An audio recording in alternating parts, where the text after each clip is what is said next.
I was going through a period of time I like to call the 3 Ps. And these 3 Ps included pivoting, because when I talked to you in 2021, I was still in that pivot, and I was probably on pivot 5.0. The second P was people pleasing. I was a new mother at the time. My son was born in 2019.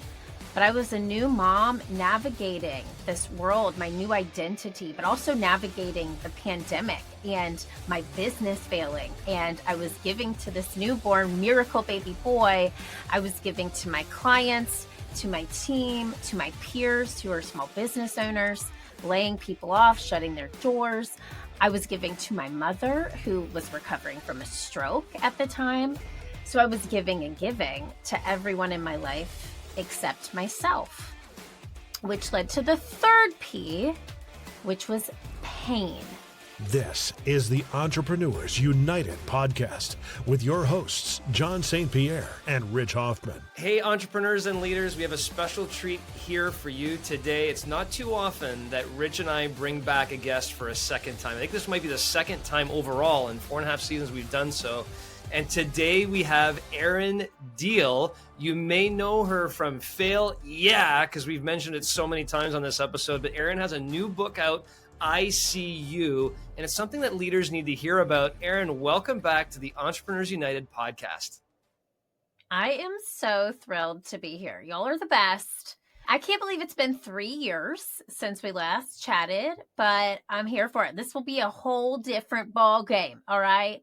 We got new stuff to put out to the audience there. So I'm so excited. Yeah. And this was such a fun show. And I'm so glad that y'all are still kicking it and doing great things. So excited to be here. Yeah, we're honored to have you. You've been kicking some major butt over the last 3 years, and so proud to have you back here to talk about this new book that you have. And what's interesting is Rich and I have probably mentioned Fail Yeah no less than 25 to 30 times since we've had you on our podcast, because inevitably it comes back to entrepreneurs and leaders being vulnerable, their teams being vulnerable, not hiding failure, but embracing failure and jumping in it to make your business better. So we really got so much from the episode. I actually believe, Rich, when we did a recap of 2021, Erin Diehl was one of the episodes that we brought back as an episode of the year too. We forgot to mention that. So you're back, and now you have to make sure you meet that list in 2024 as well. So tough thing to go. But let me ask you this question, Erin. As you went around, you're really preaching Fail Yeah, you had this burning need to bring out your new book, I See You. And there's probably something you found when you were going around that really, premeditated. There's something else missing that I got to bring to the world. What is I See You about? And what did you find out there that made this book so important? That is such a great question. And I have to tell you, so it's almost like you teach what you know, right? Or you teach the lessons you need to learn. And so when I was talking to you in 2021, I was failing left and right. My business was completely in person, and we had to pivot to be completely virtual. So that was what I was called to teach at that time, because I think it was the lesson that I needed to learn. This sort of goes hand in hand to why the book was even written, because in 2021 and 2022, I was going through a period of time I like to call the 3 Ps. And these 3 Ps included pivoting, because when I talked to you in 2021, I was still in that pivot, and I was probably on pivot 5.0. The second P was people pleasing. I was a new mother at the time. My son was born in 2019. But I was a new mom navigating this world, my new identity, but also navigating the pandemic and my business failing. And I was giving to this newborn miracle baby boy. I was giving to my clients, to my team, to my peers who are small business owners, laying people off, shutting their doors. I was giving to my mother who was recovering from a stroke at the time. So I was giving and giving to everyone in my life except myself, which led to the third P, which was pain. And it wasn't like, ouch, I stumped my toe type pain. It was chronic pain that was in my back and shoulders, pain that kept me up at night, pain that was undiagnosable by doctors. And so I set out on this healing journey in 2021 and 2022. And ultimately, what I realized was that the physical pain was caused by dis-ease in my own body, which was unprocessed emotions. And what I had done, and which was a lifelong pattern, was given to so many people in my life first before giving to myself. And I healed myself through self-healing. And that took a lot of time. It wasn't like a steak I had to marinate on it. It did not happen overnight. It took so much time.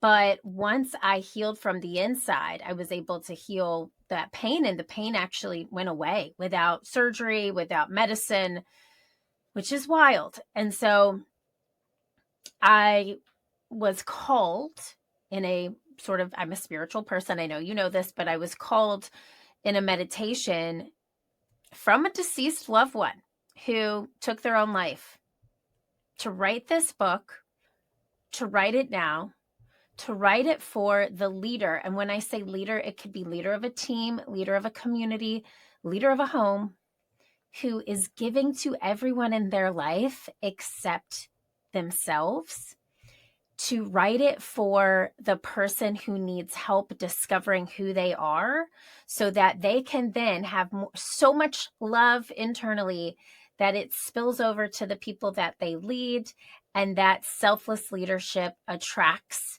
the people, the organization, the career, the communities of their dreams. And I tell you this, I wrote this book. I sincerely felt like I was guided to write it. It was the most easy thing I've ever written. It flowed out of my body because I know it is here to help people heal. Powerful. Who is it who diagnosed that it wasn't actually physical pain? Who told you, you know what, this is actually unprocessed emotion? Such a good question, Rich. Okay, so I have an intuitive coach, and I'll never forget this. Him and I laugh about it. He's a coach, but he's also a therapist. He's also a clairvoyant, just to give you a full picture. And he allowed me one day to literally just throw darts at his face. Like I was just throwing daggers at him. He allowed me to throw my pain onto him. And I was sobbing. I'll never forget this. I was truly at my bottom. I had been trying to release this anger from my body by exercising. I came back from a run. I bent over in my bathroom, and literally my back gave out, and I was on the floor in pain. And I was like screaming to my husband, "I'm broken." And I had a call just serendipitously scheduled with my intuitive coach that day. And he said, "Erin, I'm giving you homework. You have to read the book When the Body Says No by Gabor Mate." I bought the book. It sat on my book stand or my nightstand for a couple of weeks. I had a keynote that I was going back and forth to. And I said, on this plane ride, I'm going to finish this book. And I literally, kid you not, I was on a red-eye flight home from Boston from a keynote. By the way, was a failure. It didn't go super well. And I started sobbing in this airplane seat. And I'm sure the stranger next to me was wondering what the heck is going on with this woman. It was like ugly Kim Kardashian, ugly cry tears. And I realized that I had been holding on to anger for the past 5 years. That was the most apparent emotion, but there was so much more than that. And it was this really call to myself to sit and to shift through what those different emotions were. And I don't know if you've seen this show on television, Marie Kondo. It's on Netflix. Yes. Okay. She goes in people's homes and she declutters what's in their home. She tells them to let go of what no longer sparks joy, tell it thank you, and move on.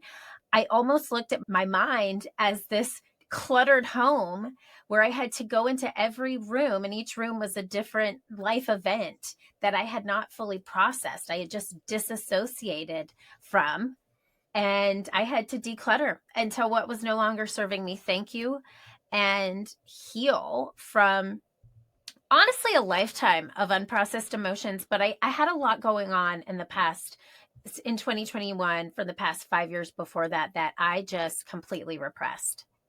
What a treasure for you to have a coach like that who knew exactly what to recommend for you to read that would turn you on to what was happening.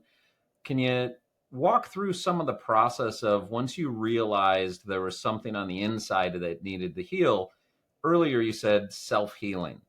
What is the process of self healing for you? Yes. And I'm glad you said for me, because I know for every human, it's different, right? For me, I am an extremely extroverted person, but for me, I became what I call an extroverted introvert. I needed healing space. So I created somewhat of a healing cocoon for myself. This was in the winter, so it was like November, December. So it was colder outside. So it was a little easier to do, but I really canceled all obligations that I didn't have to go to. And I allowed myself to journal.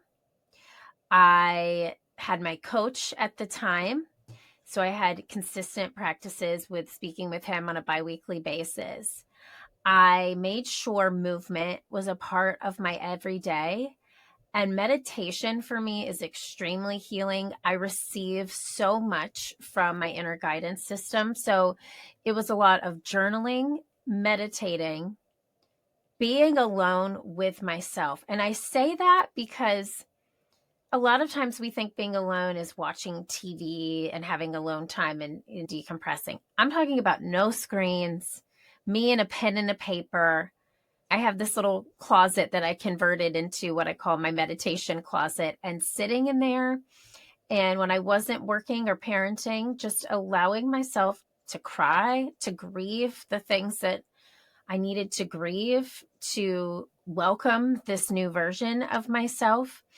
And I also read quite a few books in that time. The Healing Back Pain is another really amazing book by Dr. John Sarno that I read that helped guide me through the pain. Because when I tell you that it literally was my body screaming at me, and that's what I learned in this entire process itself, is that our mind body connection is so strong. And when you pay attention to the whispers that your body sends you, the common cold, that means you're run down, the small parts of your body that may have aches and pains, they're all different chakra systems in our bodies. And when we allow ourselves to really dig into, okay, what might this be coming from? We can heal. But when you don't listen, that pain becomes not just a whisper, it becomes a talk. And then when it becomes louder than that, it starts screaming at you. And so I had this physical pain screaming at me to sit and be with myself. And I really feel it was this homecoming to the version of me that I needed to become for the next half of my life. What would your suggestion be to a person who says, hey, I don't have any physical pain? There's no physical manifestation of things, but I'm sure there's some self healing to be done. What would you recommend if you were coaching that person, Erin? Yeah, that's such a good question. I think it's first asking yourself, what do I need? What do I need today? A big part of healing, in my opinion, comes from understanding what it is that brings you joy. And healing doesn't have to be this painful experience. It is sometimes painful, but sometimes healing is getting out in nature. Sometimes healing is going to a dance class because you love to dance, or going fishing because that's what you and your grandfather used to do. And it brings you back to the root of who you are. So I got really clear. I created what I call a bliss list of things that bring me joy. And so for somebody listening who might say, okay, I know that something's not right. I think the first question to ask yourself is, what do I need in this moment? What do I need today? And then when you have some time, sit and ask yourself, what did 8-year-old Rich and John like doing? What was that thing that brought me joy at 8 years old? And how can I bring that to life now? Because healing does come from joyful moments as well, not just the actual conversations and the processing, but when we allow more joy to enter our life, we are allowing so much more into it than just that moment. We're really saying to everything and everyone around us, I'm here to have fun. And when you have fun, when you measure the amount of success you're having by the amount of fun that you're having, watch what happens. It's crazy. Yeah. Erin, I see you. So thank you for sharing all of that. I'm curious if either of you, because this is a term new to me, have you guys ever heard of small T? Yeah. And Rich, I see you shaking your head. No. No. Somebody mentioned small T to me. I'm like, what do you mean small T? What is that? And the small T is small T as in small trauma. And if you think about large trauma, very big traumatic events, a car accident on the road kills 3 people to display it, right? Small trauma is somebody says to you that hurts your feelings. Small T is a coach in sports benching you when you felt you should have been on the ice. Small T is failing on an assignment or doing a keynote and it doesn't go your way, or missing something in business. And you have these small T. And over the course of our lives, we have all these small T trauma events, as you mentioned, that are all in your head somewhere. And most times we forget about them. And it takes that, I love your analysis to Marie Kondo method. It takes that kind of Marie Kondo method of going into each room in your house and going in your head and going, okay, let me think through this. But that self-reflection time doesn't just happen by going to work for 8 hours today and then taking care of the kids tonight and then making dinner and then doing the dishes and then going to take care of something in the yard. And then you wake up the next morning and do that all over again. It's actually being at peace with yourself and really thinking. And I really struggled through that through most of my career. I just kept going, Erin. I just kept, let's go, let's build until I failed. Yeah. Big time, right off the cliff. And what I had to do in that moment was take time for myself, ultimately, which are the things you're talking about, the journaling, the movement, going for walks, just being with myself. I had never spent time with myself to think about what's important for me. And I guess I'll take this to another step and then ask my question, which is, now I'm working with entrepreneurs and I say, what's your life plan? Give me your 30-year life plan. Like, for you, not your family, not your kids, not your business, for you, what do you want to do? And it's like blank stare. I never really thought about me. Yeah, I'm so busy with the kids. I'm so busy with the business. I'm so busy, these kinds of things. What would you say to the entrepreneurs and leaders out there about the importance of them finding themselves and what brings them joy? Because I find that's a massive problem with everybody today, whether you're a parent or you're an entrepreneur or a leader or doesn't matter who you are, finding joy for yourself. What would you say to them? You're just like on the nose today, okay? Because this is so funny. I am in that what is my plan phase, because I don't want to go into all the details. I want to give advice, but I've had a growth plan for my business. It got ripped apart during COVID. I had a 5-year growth plan. And then I had to rebuild my business for 2-3 years. And then I wanted to release and write this book. And now I'm like, now what? What is the next phase of improvement? What's the next phase for me? And what do I see happening? And so I'm going to tell you a story that will also help lead to what I would tell an entrepreneur listening.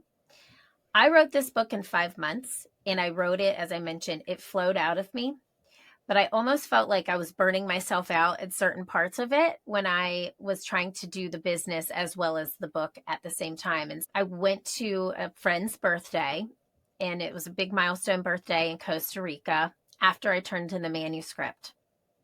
I ended up jumping off a 40-foot cliff and into a body of water, and I got a concussion. Okay, now when your friends tell you to jump off a cliff, they're saying it's true, don't do it. And I ended up having what is called post-concussion syndrome for 4 to 5 months last summer.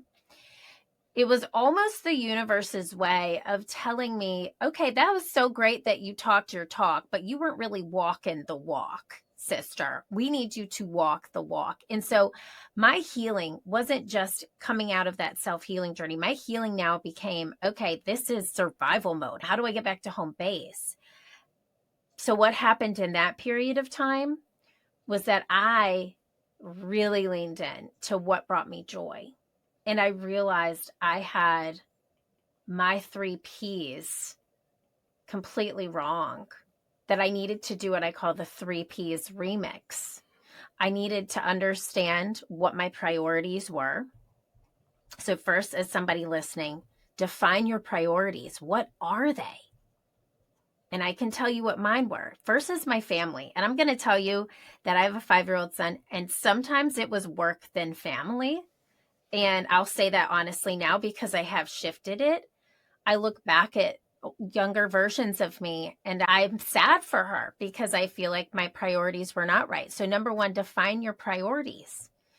My second P became my purpose, knowing what that is. And that's like the ad age question. What is your purpose? What are you called to do? But when I became super clear on that my purpose is to help people reach their highest consciousness through play, I realized that I wasn't playing enough. So my purpose became to engage in play and to help others do the same. And then the third P is peace. How can you make your days more peaceful, your weeks more peaceful?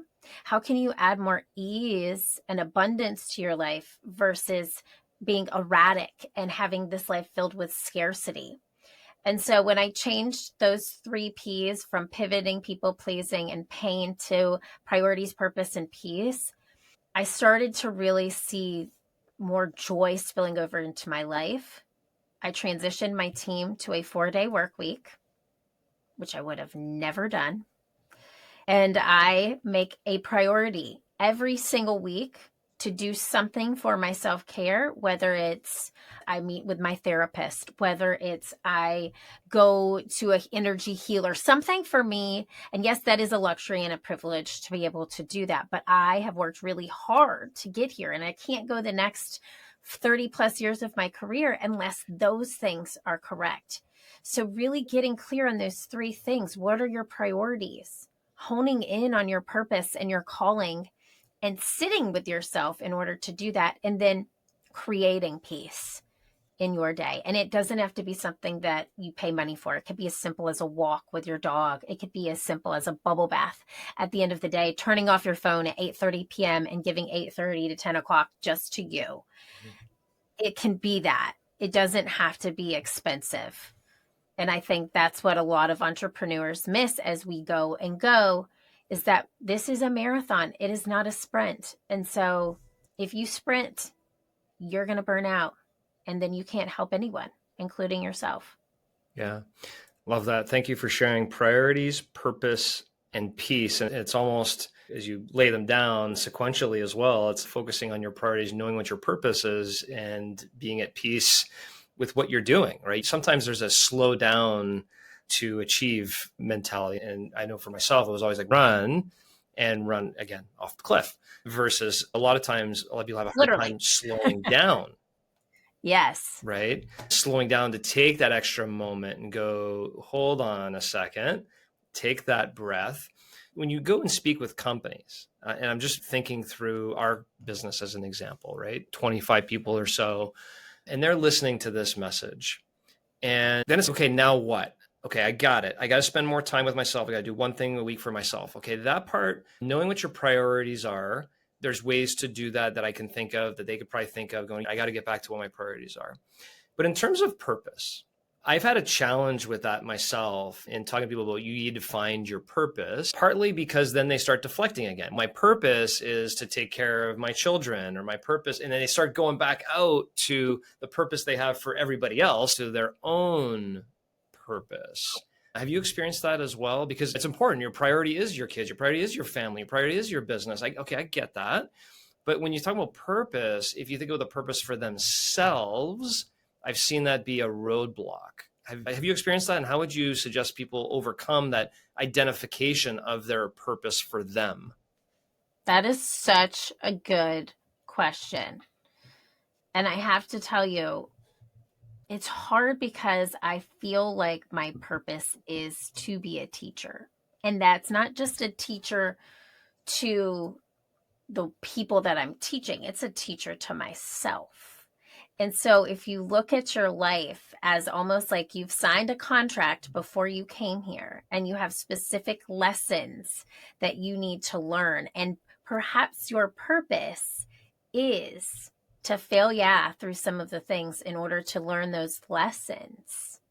just getting real philosophical here, Yeah. then you can almost take a moment and take a bird's eye view at your own life and realize that part of your purpose is going to be serving others. And a life filled with service is a wonderful life. But in serving others, you're also serving yourself, because there's so many lessons in those moments. For example, leading a team, super hard thing to do, right? Not everybody's cut out to do it. Not everybody wants to do it. I have learned more about my life's purpose leading the women in my internal company, as well as my facilitators, than I would have on my own. So I think relationships and service to others really play a part in purpose, because there's so much to be learned. Like, relationships are almost assignments, if you will, that you are here to figure out. When I think of my own internal purpose, it is just to feel good. That is what I try to think of every single day. How can I make myself feel good? I'm going to keep it real with y'all. This morning, my husband is traveling, okay? I have a 5-year-old. He is wonderful. He is full of life. As you can imagine, he is very verbal, which is shocking to nobody. And he had a very dramatic morning. And I wasn't proud of my parenting. I got a little angry. And he is doing a little camp this summer. And after we did the camp, I said, before I get on this show, I got to take a walk. And I just had no phone. I put in my earbuds just in case I saw neighbors, so that it looks like I'm doing something. And I just walked for 20 minutes and recentered myself, because my ultimate purpose is to always feel good. And from that place of feeling good, and it's okay to not be okay. I'm not going to say I'm perfect. I had a horrible morning. So I needed to get myself back to this center in order to come and serve your audience and today. And that's normal. That's being a human being. We're all going to have those things. But for me, my purpose is tied to service, because it is in those assignments that I find the most learning. John, have you ever had a concussion? Not by How jumping many? off a cliff, but yes. Yeah. How many? Ooh, I would say 3 pretty good ones. I never really had a can't remember concussion, but I definitely, from playing hockey for the most part, just hard impact, which I did start seeing double and not feeling good that evening, headaches, that kind of stuff. But yeah. Was it from the hard impact, or was it a fight you lost? A hard impact. You don't want to admit to the fight you lost. No, I never lost a fight. Of course.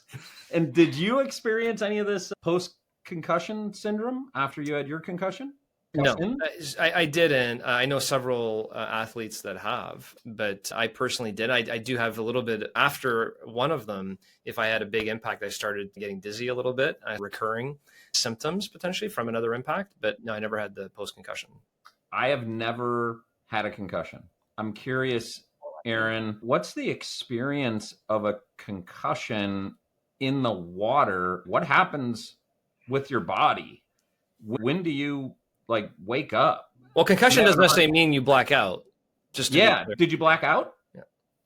No, you're not. I didn't know I had a concussion for 3 or 4 weeks. Wow. It was really, and I thought the same thing too. I thought you black out. Yeah. I thought your eyes dilate. I thought you would be unconscious, and that is not the case. So what happened was, because I jumped from high feet, 40 feet, you're supposed to pencil jump. I ended up sitting sitting in a chair on the water. So my tailbone hit first, my head went back, and it hit the water when I came up. And so I literally have contacts on my left contact popped off my eye. So I whiplashed and hit my head on the way back up. Yeah. And when I came out of the water, my friends were like, wow, that looked like it hurt. And I was like, yeah, it did. And then I started to see in pixels, almost like a 70s movie. And it started to get worse. And I was just having a fun time in Costa Rica. So it was more focused on the impact of my tailbone, because it was really sore. And then over the next couple of weeks, I was really tired, and everyday tasks felt so arduous. Like writing an email was hard.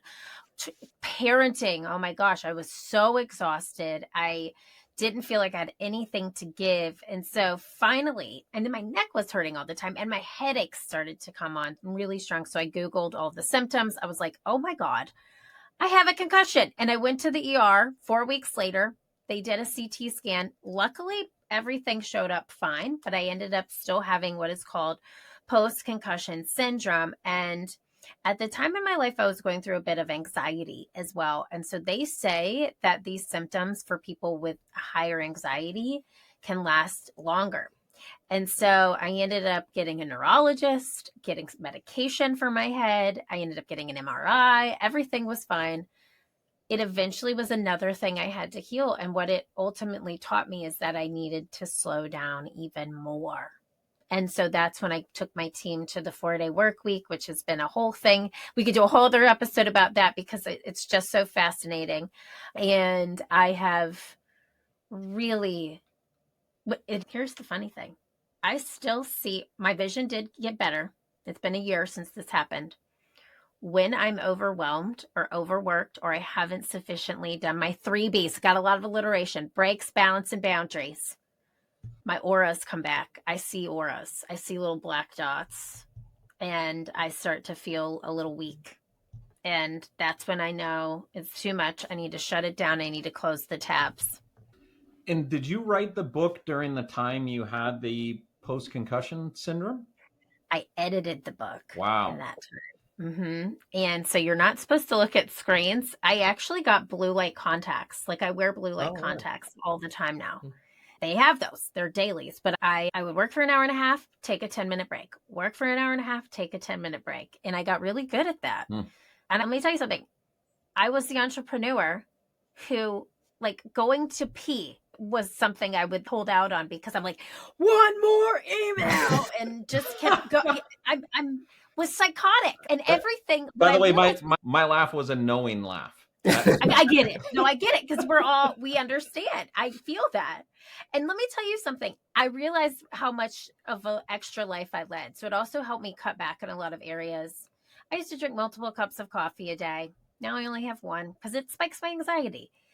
I also used to go out to dinner and have 3 glasses of wine when you just have one good cocktail. I cut back on just the amount of television I was watching. I cut back on the amount of things I said yes to. And it really helped me go back to the new version of the 3 Ps and establish a life with better boundaries and more balance. And you had said under priorities, you said family, and then you moved to purpose. Were there other priorities, or was it you really just got clear about family? So I hate admitting this. My first child was my business, and I treated my business first. I gave to that business first a lot of times. Now, that's not to say that I didn't go through a lot to have my son. He was a very miracle baby, created by science, backed by science. And I think for me, work will always be like, improve it is my passion. It's just what I know that I'm put on this earth to do. And I first had that and then family and relationships. And now it's family, my community and work life community. My friends also go under family. I think it's been a really eye-opening experience for me, realizing how backwards it was. Mm-hmm. I heard you say a little bit ago that you've had this remaking of yourself and you've written the book, you've remodeled what life looks like for you, and you're in a place where you're going, what next? I can imagine there are a lot of other people who may feel similarly. A little bit of mission accomplished for this phase, and they're looking at, okay, what next? How are you working through that what next phase that you're in to gain some clarity? This conversation is so timely. I love these questions. By the way, brilliant interviewers. Everyone give them 5 stars immediately. So I wish I could tell you that I have this really beautiful concrete plan. It's okay. What's the plan as of today, knowing that the plan is going to evolve and change? And probably in the future, you'll say what you said today was insufficient. But what's the best today that you've got?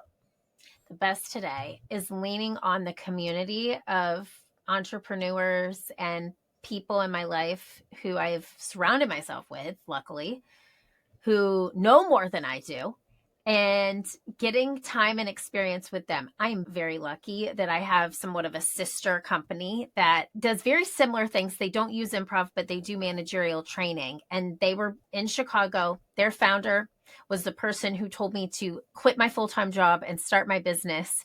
And to this day, his team is such a great resource for myself and my team. And so their president moved to Charleston, which is where I live. And yesterday, her and I got coffee for an hour and a half. That hour and a half was the most valuable hour and a half of my entire day, my entire week, because she has a very similar business model to ours. They've been doing it longer. They know what works. And in that conversation, I got the mental clarity that I needed to go back and make some tweaks in our business so I can have the training side of the business be the sustaining thing that is our bread and butter. And I can go off and make some accoutrements, which I enjoy doing, like the podcasts and another book and creating some things down the line that I'm really excited about. So I needed to get our business in a place that it was profitable and sustainable. And we have the sustainable, but I knew that we were missing something on the profitability side. And that conversation gave me that clarity. So for me, it's having those clear connections and conversations, putting together an action plan from that conversation and executing. And now I feel like I'm on the right track. And then I'm going to put together a year plan. I'm going to do another year growth plan. I have to tell you, I made a 5-year growth plan for our business. Some entrepreneurs listening might disagree with me. After COVID, I will never do another 5-year plan. I might do a 2-year at the most, maybe a 3-year. And I'm also thinking about my exit strategy. I have a lifestyle business. I definitely know that. And there's nothing else I feel like I want to be doing. I enjoy doing this. But I do have a trajectory of how I see the next 10 years going for myself and my team right now. Thank you for joining us today. This has been an absolute pleasure to have you on a second time, and looking forward to at some point having you on a third time and checking in on how life has evolved for you at that point. Thank you. Thank you. You are both excellent interviewers. It is an honor to be back, myself and Big Diehl. Say thank you. Stay tuned as John and Rich unpack today's conversation. This conversion of the 3 Ps to the next 3 Ps, I think, look at it, she had called it the 3 Ps remix. So she went from this pivoting, people-pleasing, and pain to priorities, purpose, and peace. What a fascinating story. We had her back on in part because we really enjoyed the conversation. We've dropped some of her philosophy quite often. We knew she had the book out, but what a journey she's had over the course of the last 3 years, huh? Yeah. And Rich, I think the message is timely. We're coming out of a pandemic. You don't even hear about COVID anymore necessarily, unless you're watching some news of some kind, right? You don't really hear about it as anymore, but people's lives have changed. People's lives have evolved. If you're an entrepreneur, your business has grown or not, your kids have grown or moved out. Like people go through transitions in their life. And as that happens, the moment for self-reflection on what are your priorities, what is your purpose, how do you find peace? And the one piece of the 3 Bs that really resonated with me, Rich, when she talked about breaks, balance, and boundaries, is this idea of boundaries. And if you almost start there with what are some boundaries you want to put into your life, you will find more time to identify your priorities and work on your purpose and find peace.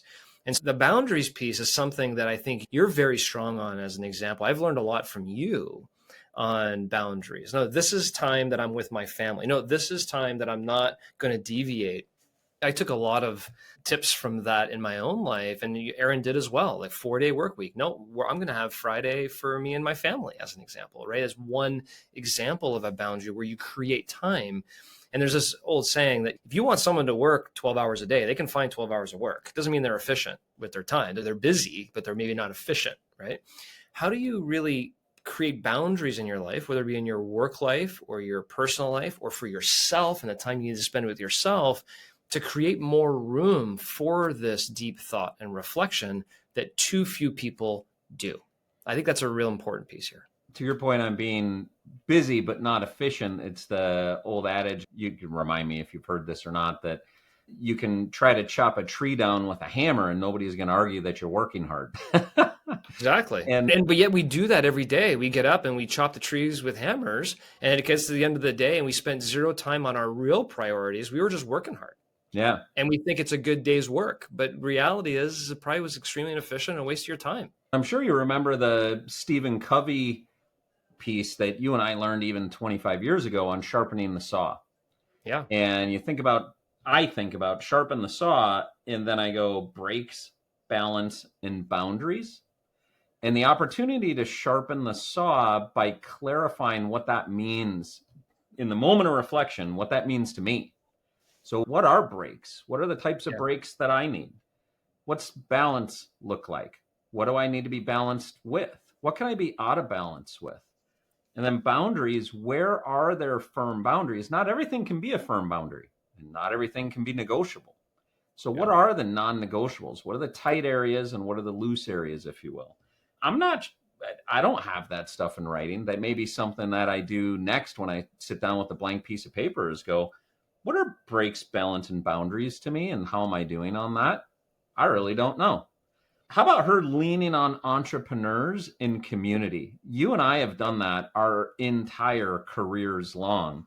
Yeah. We've been so blessed with having a great community and a great network of entrepreneurs who feed us as thought leaders and feed us with opportunities. And it's been amazing. And you and I we've deviated in some of where our network has evolved, but we have a lot of common context still and came from the same place and have always focused on that relationship building, knowing that's going to feed us mentally, feed us literally in terms of our businesses. Yeah. This idea of not only community, but mentorship, or finding a coach, mentor that you can learn and grow from, and or somebody you can talk to about your priorities and your purpose, in addition to spending time with yourself. You're right, but we were incredibly blessed. We're still blessed today to be surrounded a little bit of 1 or 2 degrees of separation of people that we really lean on a lot for peer support, coaching support, mentorship support. And if you're an entrepreneur that's going at this in your own proprietary business, sometimes you can't really go to your team and talk to them about what's bothering you with the business or things you got to do. And sometimes you don't want to bring it home to your spouse and bring your work problems back into the kitchen. And so who are you talking to? And who do you have that's helping you sharpen your saw and helping you continue to progress? And quite honestly, this is one of the boundaries we've put in our life, is the importance of this conversation. Yes. That we have every single week with guests like Erin to sharpen our own saw. A little selfish, really, when you think about it, because we didn't start doing this podcast to get sponsors on the show and make tons of money. We did it almost in a self-serving purpose of, if we sharpen our saw, we'll get better and others will learn from it as well. What a great way to do it. But you bring up a really good point. I don't think I have my boundaries listed down either. I sometimes bob and weave on what the boundaries are. But I think they're really important to document. And maybe the daily visualization we have from John Mitchell, there's some boundaries in there actually that are documented, I would guess. But the importance of journaling and writing down and thinking and reflection, and how do you make these big, massive moves in your life to move directionally where you want to go, I think is really the key lesson for today, because sometimes we're just caught in that grind. And we're like the hamster wheel, right? We just keep going. And then when something happens, you fall off the wheel and you're like, wait a minute, I'm not where I'm supposed to be. Get clear, get strong direction, know what your boundaries are, know what your purpose is. It's just an incredible message here from Erin today. You mentioned journaling, and that was something that Erin brought up as well. That was one of the things when I said, what does self-healing look like for you? And first thing she said was, it is different for everybody. I'm glad you said, what did it look like for me? And then she proceeded, said, for me, it included journaling and movement and meditation and biweekly coaching. And those are all things that I can absolutely see being self-healing, whether someone has a physical manifestation of stress or anxiety or trauma or not. It may not be a physical manifestation, but those 4 things, journaling, movement, meditation, and biweekly coaching, having a hard time considering who's that not good for. Yeah. But yet people don't do it. And here's an interesting question, Rich. We should have asked Erin. And I'm going to ask you. What do you think the title of her book means? I see you. Is it the reader, I see you, the reader? Or is it almost a self-reflected question back at, do you see you? Do you see yourself? I would say based on the conversation, it's seeing yourself. It's very good looking in the mirror and going, I see you. Like there's something inside you that in myself that I'm starting to see. I strongly believe that's it. I can't wait for Erin to, hopefully she'll listen to this and listen to the end of our recap and then reach out to us and let us know if we got it right or wrong. But I hope we do, and I think we did. And the fact that Erin's there in Charleston, who knows? Maybe we'll see her at the Entrepreneurs United Empowerment Experience and get a chance to really pick her brain and learn more from her in September out in Charleston. But yeah, what a great conversation. You're right. There's likely a 3rd time guest appearance here by Erin Diehl and maybe Big Deal as well.